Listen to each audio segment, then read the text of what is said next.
politics. Okay? Mali ang communication. Di ba dapat Kumikita sa YouTube yun.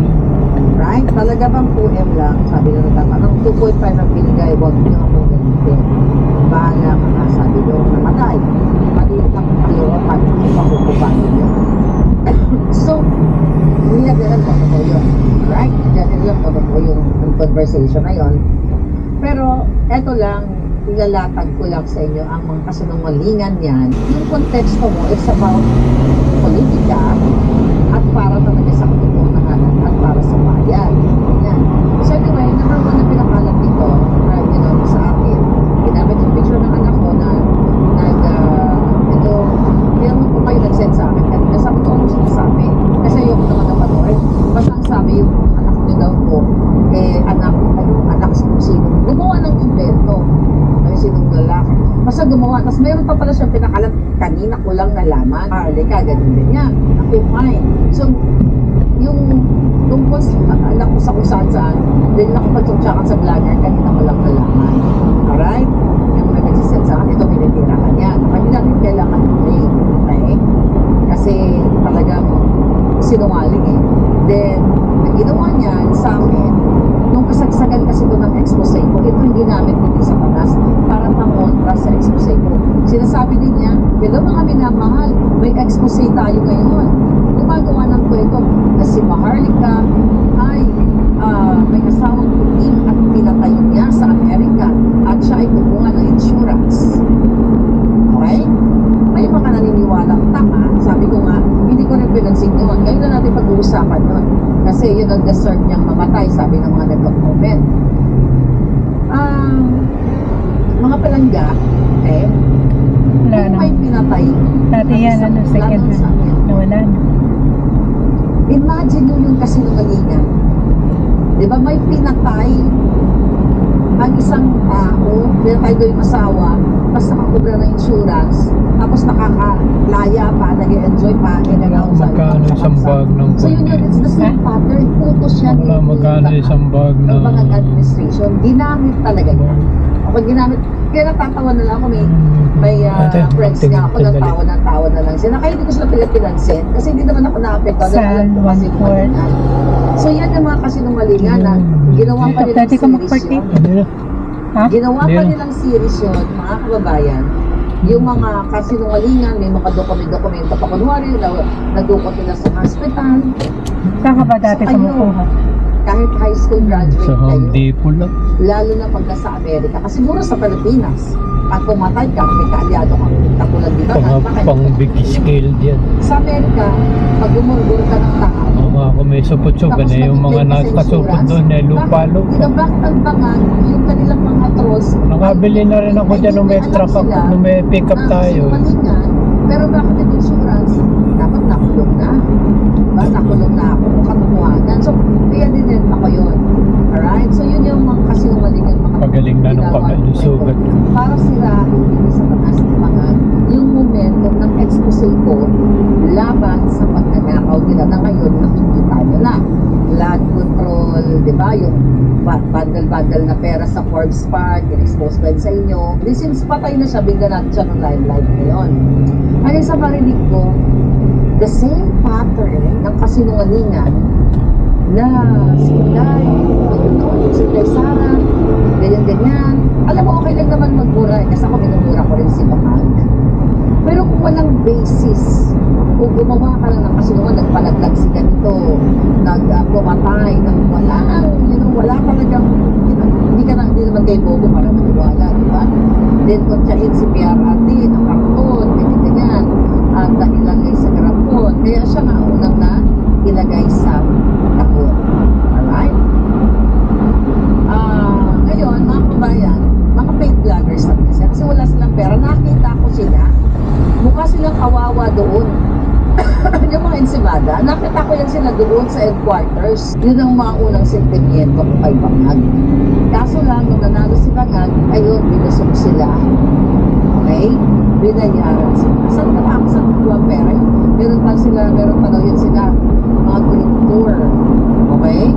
Group tour. Saan kukuha ang pera? Yan mga yan. Ngayong iba doon, so, iilan lang naman na nanonood. Paano makakuha ng pera sa papangit pa nila? Diba? Nakatama naman siya, pangit.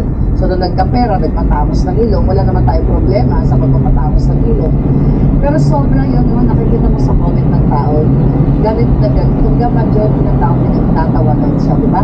Parang yung kamatayan niya, ang dami talagang nag-prejudice. Okay? Masabi ko kahapon, pinatawag ko sa kasita ko siya. Pero sa mga nag-invest sa mga maintenance ng mga bahay. Okay?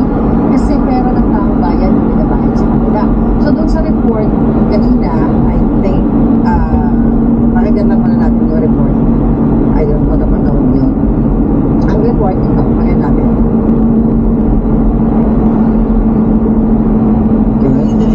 At ang mga nakalang impormasyon sa kaso nito. Sheriff, patay po ni Alcover na si Mima Alicia at tinigtigan naman sa tama ng bala ni main partner nito. Matapos pagpabalili ng riding tandem sa harap ng kanilang bahay sa Caloocan. Naman sa Salasada wala ng buhay. Ang babaeng ito nang magat na ng mga otoridad at dinadala sa ospital. Nasaan po kayo?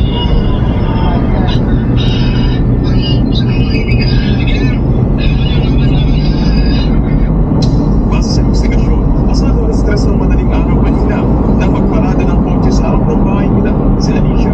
Lumabas si Lemboy, pangit sa lagi, doon na biglang sumipot ang riding in tandem at umaharap na hinigalit si Alicia na sa driver's seat. Habang parada sa sasakyan parang magparada na sa sasakyan ng kanyang living partner.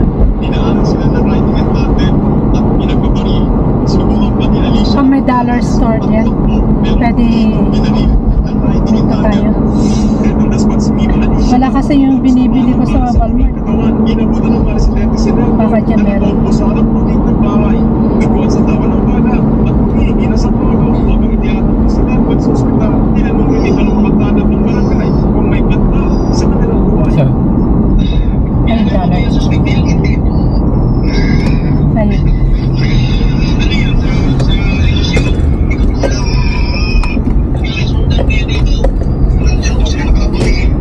Ayon sa may-ari ng inuupahan nilang bahay, bagong lipat lamang daw sa Caloocan sina Alicia at living partner nito na si Delboy. Mga kanina months ko na sila. Opo. Nagbayan silang utos. Kasi yung lalaki silang kausap ko yan. Yan, isang 30 years old na construction worker ang binaril at nagugol sa harap ng elementary school sa No, it's okay. Teresa Rizal. Ayan ang mga gagawin headline. ko. Alright, then, Magnangalal babae na dyan. umano'y dumalo sa puntod, ginurgur sa sementeryo ng Rizal. Alright, ano pa? Pinatay nila? Pantanang pamamaril, nagdulot ng kanselasyon ng mga klase ng Naging teriyaki Sabak. restaurant na ito. Alright. At yan ang mga headline ngayon na puro kajutan ng US sa impeachment. Habang si Bangag, kaya ito, ginang na dumalaw sa nakakulong na mister na tagpuang dedo sa gilid ng bakery. Oh. Yung mga krimen, puro ganyan. Basta puro ganyan ang mga krimen. Samantala ngayon,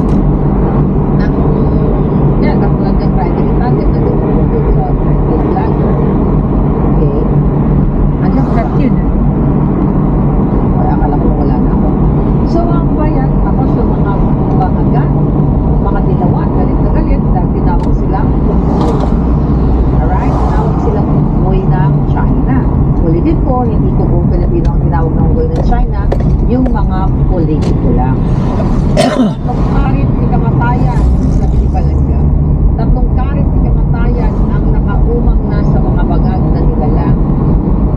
Yeah, kaya, you know, ako masasabi ko na, I'm very proud na hindi ako nagpasa sa mga bangag. Pwede sana ako magkaroon ng billion o baka billion pa kung ako'y nakipagsabwatan sa kanila. Pero pinili ko ko na ng batas. Okay? Na kahit naghihirap sa pagbabayad ng kotse monthly o bilang, ang importante, hindi hawak sa iyo. Hindi yung sila, may mga brand new cars, diba? Hindi ka natin nag-talk sila. Napakanabangan ba niya yung ilong niya? Yes, for a while. Diba? Nakapag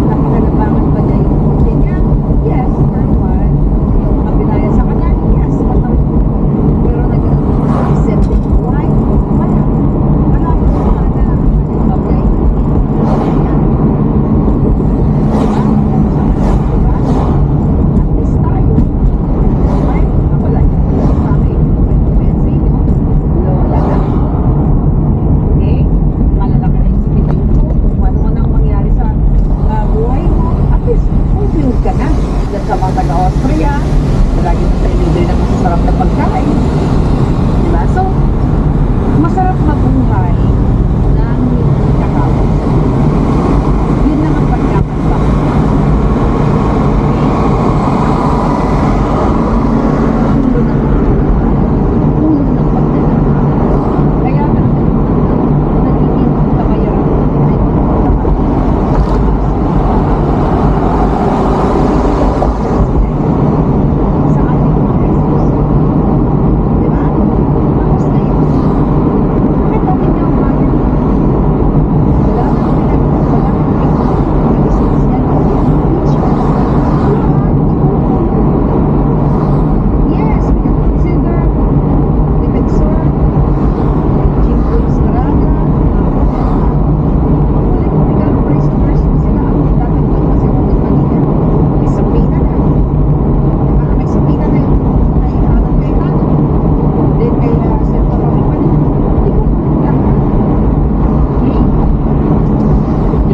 Pati si Cayetano na. Pati si Cayetano na. Kasi Oo, hindi lahat naman na yan. pera yun. Si Lisa Panas, magaling daw talaga yan magbayad. Basta sumunod ka lang sa... Pero wala na yung lupa na yun. Wala na. Naibenta na. Wala na akong babalikan sa Pilipinas. Diba? Magtatanim na lang ako sa Spain. Kaya naman ako magtanim ko sa Amerika. Ganda ng farming namin dito. Diba? Hindi ka.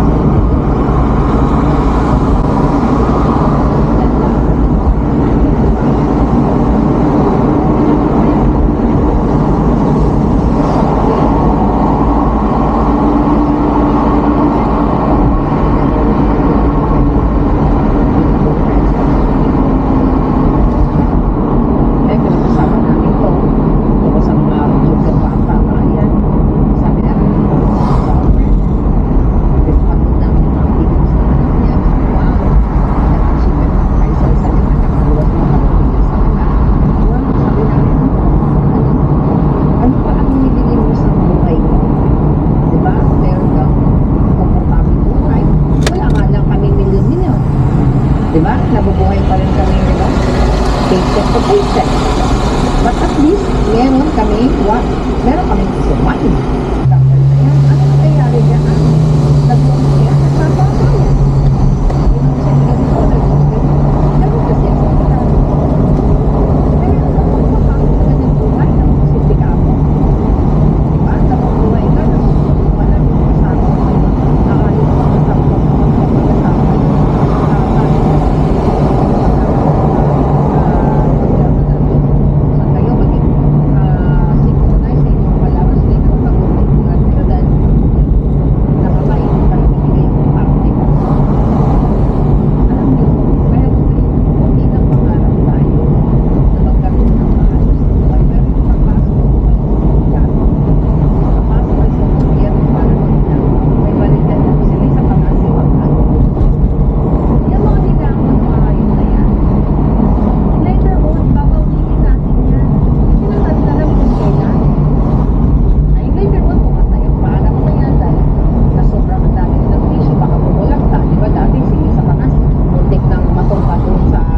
Natapilok siya. Pupunta pa sa doon, basag ang bumo niya, di ba? Ang saya-saya sana, kung yun, nakahawig sa kaibangan. Di ba? Alam nyo, hindi natin hawak ang buhay natin. Yan ang katotohanan. Anytime, pwede kang mag-doktor. Kahit nasa CR ka lang, pwede kang mag-doktor. Apakiin ka, dahil sobra kang kalalaman sa nakaw sa bayan. Na-aksidente ka, dahil ngayon, meron possible player. Ngayong araw, na-aksidente. Bata-bata pa, 20 years old. Kaya, piliin yung mamuhay ng marangal. Okay? Piliin yung mamuhay ng tama. Hindi yung hahawakan ka kanila ko ng Eric Sylvester. Diba? Ang sabi nga ni Senator Alan Cayetano, attack ng the election. Na parang during the impeachment, nag-take charge na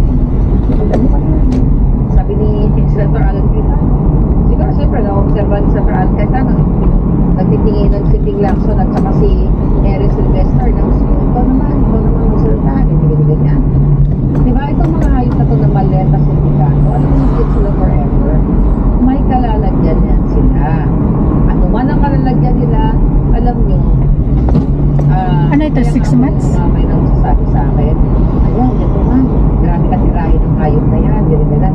Ang sabi ko lang, hayaan mo siya. Hindi naman totoo yan. Okay? Hayaan mo siya magpakalat Okay na sa niya. yan. May panigin yan. Yan ang sinabi ko. Hindi ako gaganti. Tignan mo. Alam niyo, totoo yan. Huwag niyong ilagay ng batas sa kamay. Hayaan mo may mga tao. Almost nagaganti na yung dati kakilala dahil may buwan pala ng atras. Ito mo yung nangyayari sa kanila. Alam niyo, di ba sinabi ko sa inyo, wala pa pa ako sa inyo na sabi ni Marlene, buhay ay wala. Marami di ba nang kapi sa akin, pero hindi nakapi, sinubukan ako kapihin. Bulihin ako dahil hindi na ako Hindi na matigas. ako kaya ng kanya. Longga, ganyan, malaki nga eh, di ba? Or dahil may accent kami, wala to ni Bento Mau, wala to, buhay na nagatindog. Ay, naman si Bento Mau, wala pa sagot si Bento Mau. Yun, wala ni Bento Mau. Grabe naman yun, diba? So anyway, nilahat ng mga ano yun, tapos lahat, ano kung gumaganti? Diba? Nagugurtor na lang sila, o inatake sila sa puso. Ba't ka gaganti? Mas masarap mabuhay ng something or from yan. Natawa ka. Mas masarap mabuhay ng wala kang ginugurgur. Mas masarap mabuhay ng wala kang sinasaktan. Ako sa panutunan ko sa buhay, mga dodo at nila. Hindi ako namang muna sa awan. Ba't wag mo lang